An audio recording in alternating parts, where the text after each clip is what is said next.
Hello everyone, exercise 6.4 triangle. ठीक है, ये थ्योरम हम प्रूव करने जा रहे हैं। Area proportionality theorem, also called APT. APT भी पढ़ी थी आपने, बेसिक प्रोपोर्शनलिटी थ्योरम। यहाँ पे एरिया प्रोपोर्शनलिटी थ्योरम हम प्रूव करने जा रहे हैं। Very very very important theorem. Theorem is prove that the ratio of areas of two similar triangles is equal to square of the ratio of their corresponding sides. So you have given that the two triangles are similar. Okay? Then the ratio of their areas is equal to square of the ratio of their corresponding sides. So take two triangles first which are similar. Say this is triangle ABC, another triangle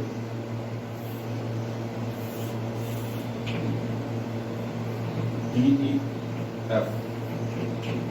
So you have two triangles given.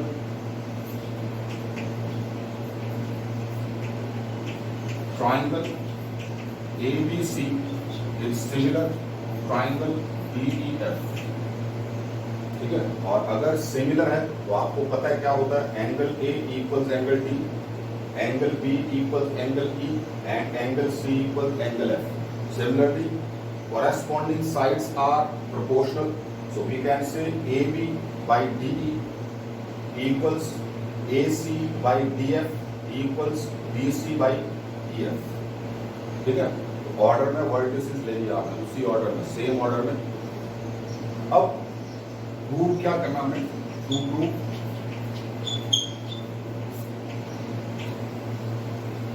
Area of triangle ABC by area of triangle DEF equals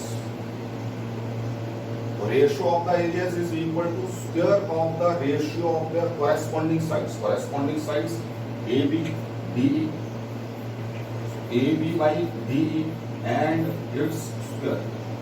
Either this or we can say AC by DF and its square. ठीक है, और BC by EF and its square, just like this. ठीक है, तो तीन में से कोई एक प्रूव कर देंगे.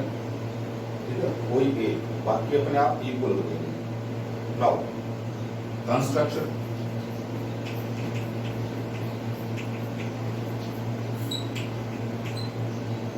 एरिया फाइंड करने के लिए क्या होता है, half into base into height.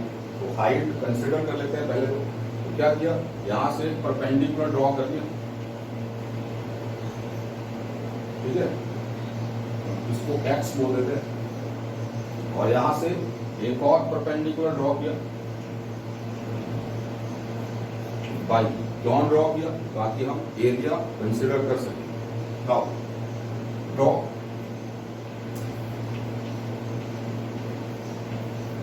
AX perpendicular BC and BY perpendicular EF. ये हमने ड्रॉ कर दिया. तो दोनों ट्राइंगल्स के एरिया की रेशियो चेक करनी है हमने. एरिया ले लेते हैं पहले. ठीक है, area of triangle ABC by area of triangle DEF. तो क्या हो जाएगा बेटा, half into base into height. So half base क्या बन जाएगा इसमें BC, और हाइट क्या बन जाएगा AX डिवाइडेड बाई हाफ. इस ट्राइंगल में क्या जाएगा, EF is the base and height is D by half, cancel with half. So finally it is BC by EF equals multiplied by AX by D by. इस तरह से लिखा जा सकता है, और इसको हमने क्या किया, नंबर 1 दिया. ठीक है, थोड़ा सा दिमाग लगाना है आपने यहाँ पे। क्या चाहिए? BC by EF, BC by EF का स्क्वायर चाहिए, ठीक है। तो अपने आप प्रूव हो जाएगा। तो कैसे आएगा? अगर AX बाई DY, ये जो रेशियो है ये किसके इक्वल हो जाए? BC बाई EF के। यहाँ पे BC by EF into BC by EF क्या आ जाएगा? BC बाई EF का स्क्वायर, ठीक है। और ये प्रूव करने के लिए हमें क्या करना पड़ेगा? क्या करते हैं, ये ट्राइंगल और ये ट्राइंगल, इन दो ट्राइंगल्स को कंसीडर कर सकते हैं आप, इनको भी कंसीडर कर सकते हैं, वो आपकी चॉइस के ऊपर डिपेंड करता है। इन दो ट्राइंगल्स को मैं सिमिलर प्रूव करूंगा और सिमिलर हो गई दोनों ट्राइंगल, तो AB by DE equals AX by DY हो जाएगा, है ना। लेकिन AB बाई DE जो है वो तो ऑलरेडी किसके इक्वल है? BC by EF, corresponding sides of similar triangles. तो हम इसको प्रूव कर सकते हैं। इन दो ट्राइंगल्स को कंसीडर कर लेते हैं। In triangle ABX and triangle DEY, ये दो ट्राइंगल्स हमने कंसीडर कर ली। अच्छा, सिमिलर प्रूव करेंगे कैसे? एंगल AXB 90 डिग्री, है ना, और एंगल DYE ये भी 90 डिग्री। एक एंगल तो पहले इक्वल हो जाएगा। Angle AXB equals angle DYE, एक तो ये हो गया, ठीक है। बोथ 90 डिग्री, रीजन जरूर लिखें साथ में, both 90 degree.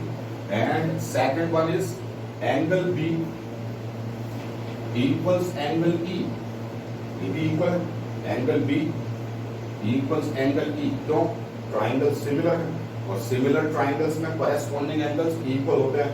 Angle B angle E के इक्वल हो जाएगा, ठीक है। और अगर ऐसा है तो क्या होगा? Triangle ABX is similar to triangle DEY by AA similarity criteria, ठीक है। अब अगर दोनों ट्राइंगल सिमिलर है, ठीक है, दोनों ट्राइंगल सिमिलर है, तो फिर क्या होगा? Both the triangles are similar, that means their corresponding sides are proportional. So we can write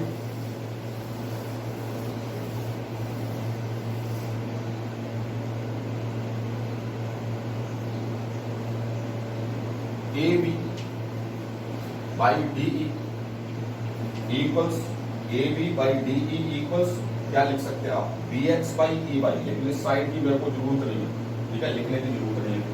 आगे क्या आ जाएगा? AX by DY, तो इक्वल्स AX by DY, ठीक है, बाई CPST, ठीक है, corresponding parts of similar triangles. इस तरह से आपके पास आ जाएगा। अच्छा, लेकिन AB by DE और किसके equal? Because ABC similar to DEF, अभी गिवन में लिखा था हमने। AB by DE किसके इक्वल हो जाएगा? BC by EF के इक्वल भी होगा, ठीक है। यहाँ पे BC by EF लिख दिया, इसको नंबर सेकंड ले लिया और इसको थर्ड। क्यों?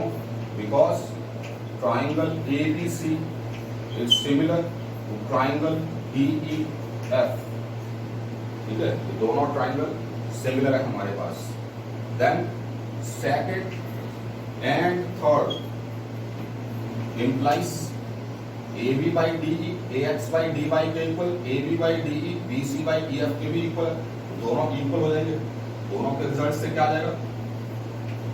AX by DY equals BC by EF and give it number 4। तो AX by DY जो है, इसकी वैल्यू मैं फर्स्ट में पुट कर देता हूं। AX by DY को क्या लिखा जा सकता है? BC by EF, ठीक है। तो रिजल्ट हमारे पास अब क्या आ जाएगा? Equation number first implies area of triangle ABC by area of triangle DEF equals BC by EF multiplied by BC by EF। क्यों? AX by DY को क्या लिख दिया? BC by EF। और यहाँ पे रीजन दे सकते हैं आप यूजिंग 4, ठीक है, using equation 4। So it is equal to BC by EF and whole square. मैंने बोला था तीनों में से किसी एक को प्रूव कर देना। तो BC by EF और किसके इक्वल है? AB by DE के, वो आप इक्वल करके लिख सकते हैं। एंड इक्वल्स क्या आ जाएगा? AC by DF। तो तीनों कॉरेस्पॉन्डिंग साइड्स जो है उनका स्क्वायर के इक्वल रहेगा, ठीक है। Hence prove this is area proportionality theorem and most important theorem. Remember आपको बताया था स्टार्टिंग में देयर आर 5 थ्योरम्स, ठीक है, out of which this is one of them. BPT, converse of BPT, then APT, और आगे हम करेंगे, आगे चलते एक्सरसाइज 6.5 जब हम स्टार्ट करेंगे उससे पहले आएगी Pythagoras and converse of Pythagoras. ये आपने बड़ी अच्छी तरह से सॉल्व कर लेनी है। 5 में से एक थ्योरम हर बार आती है, रिमेंबर, ठीक है। आगे चलते हैं, क्वेश्चन लेते हैं। Exercise 6.4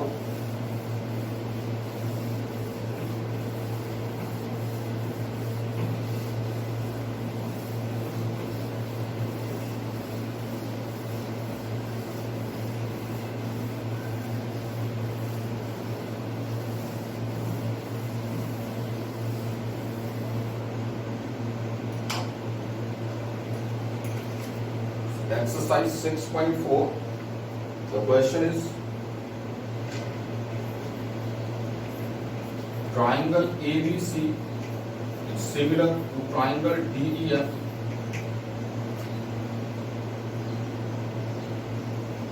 Area of triangle ABC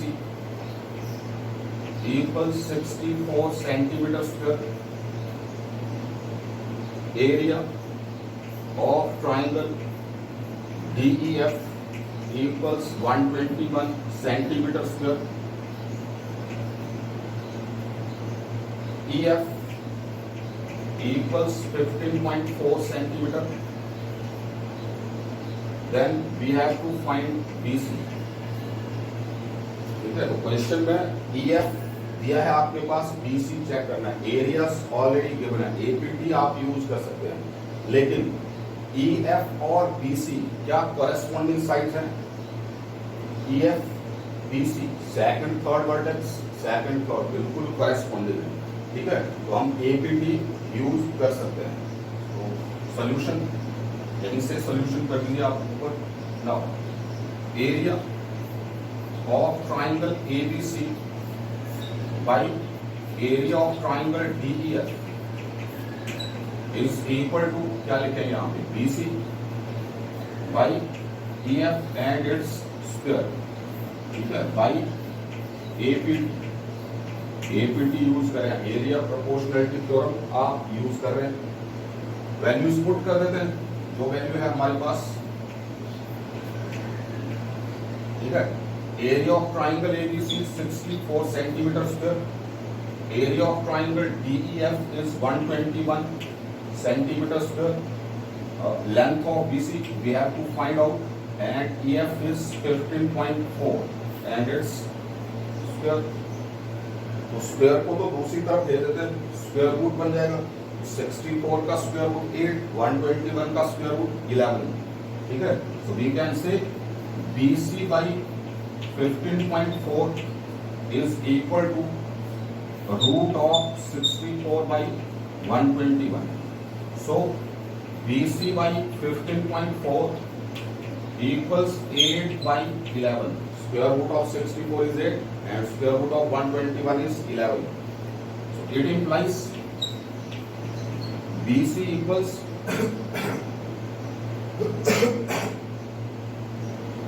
8 multiplied by 15.4 and divided by 11. ये कैंसिल हो जाता है, इससे 11 बनता 11, 4 बचेगा, 11 4 दा 44 and 1.4 into 8, 14 8 दा 96, no, it is 112, ठीक है 112, सो decimal is here 11.2, 11.2 centimetre. This is the length of side BC। 2 marks वाले क्वेश्चन में इस टाइप के क्वेश्चन आपसे पूछे जा सकते हैं, ठीक है। नेक्स्ट क्वेश्चन,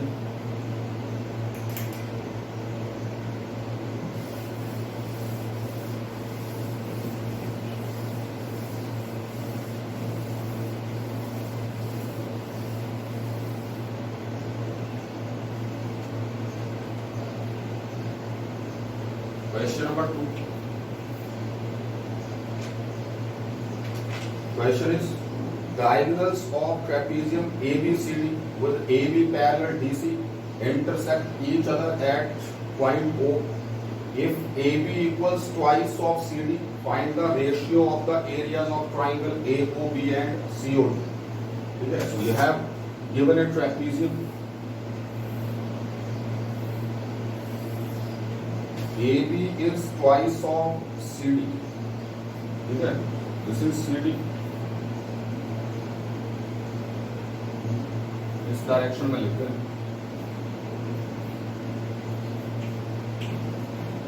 ABCD, इसी ऑर्डर में आना चाहिए आपके पास, ठीक है। And it's diagonals intersect each other at point O। Point O के ऊपर इंटरसेक्ट कर रहे हैं। Now given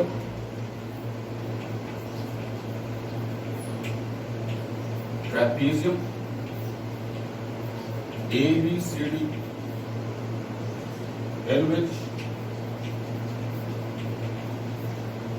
AB is parallel to CD, ठीक है, and AB equals twice of CD। Question पढ़ लीजिए, क्वेश्चन में लिखा है इस तरह से, ठीक है। टू फाइंड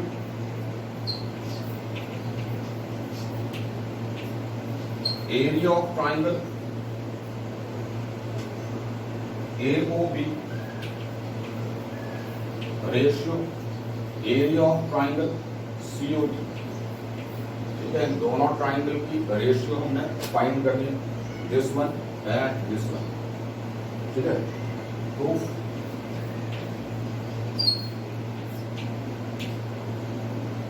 एरिया की रेशियो फाइंड करनी है, मतलब APT के ऊपर ही जाएंगे आप, एरिया प्रोपोर्शनलिटी थ्योरम के ऊपर। लेकिन एरिया प्रोपोर्शनलिटी थ्योरम कब यूज होती है? जब ट्राइंगल सिमिलर हो।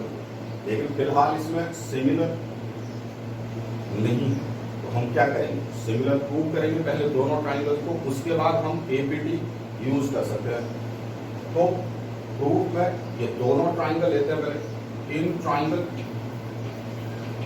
AOB एंड ट्राइंगल COD, दोनों ट्राइंगल ले लिया हमने।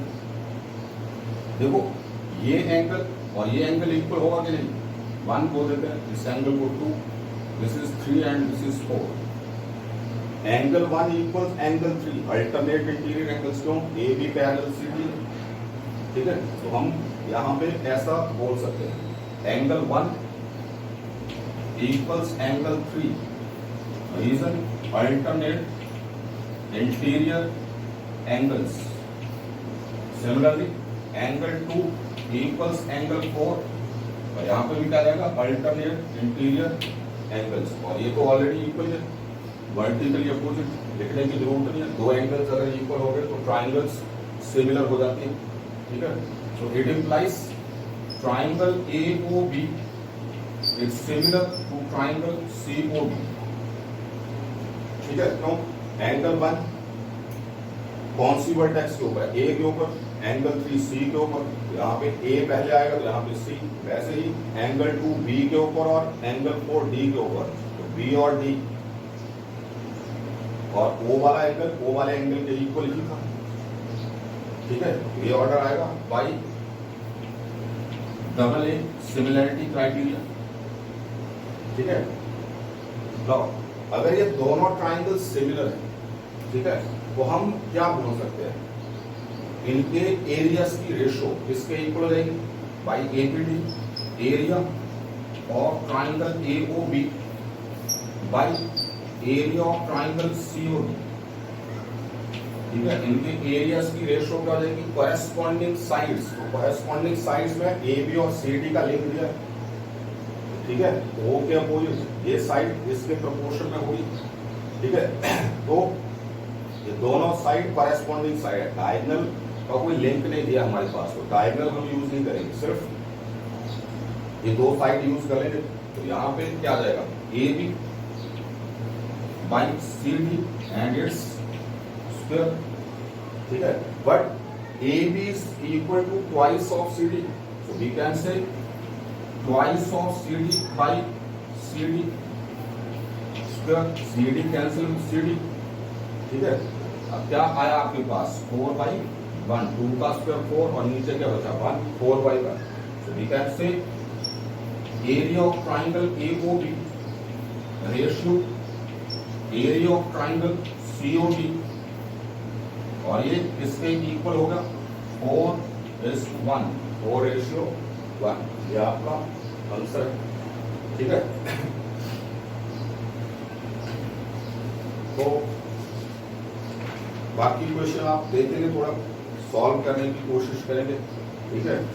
नेक्स्ट क्लास में मैं आपको अगले क्वेश्चन जो है 6.4 के वो करवाऊंगा, और होमवर्क मिलेगा, ऑब्वियसली मिलेगा, वो भी आपने सॉल्व करने हैं क्वेश्चन जितने आप कर पाएंगे, और बाकी आप डाउट्स वगैरह हों तो आप बता सकते हैं, ठीक है। थैंक्स।